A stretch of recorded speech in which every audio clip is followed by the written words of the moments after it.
अस्सलाम वालेकुम। जहर है ऐसे जिनिस सच्चे का जीत होता है, झूठ का बस। जहर को खत्म करना चाहिए।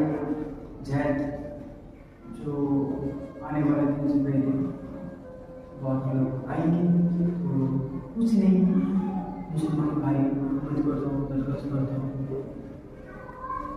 अल्हम्दुलिल्लाह मतलब सुबह है, सुबह नामाज पढ़ते हैं, मशहूर অনেকগুলো বিভিন্ন কথা বলবে, নাচ কাছে আসতে হবে, নাচকে আগে এগিয়ে আসতে হবে, মানুষকে অবহেলা করতে হবে। লোক রাস্তাঘাটে অবহেলা করছে, অপমান অত্যাচার জুলুম ইত্যাদি ইত্যাদি করছে, বলছে মানুষকে বাঁচতে থাকতে হবে, মানুষকে করতে হবে, এক নামাজ মাঝে আসতে হবে। নামাজ এমন একটা জিনিস যে নামাজ কী করবে, হৃদয়ে খুব অন্তর থেকে গেড়ে দিতে হবে। এমনই একটা সাচ্চে জিনিস যে এমন মানুষকে সবসময় বলি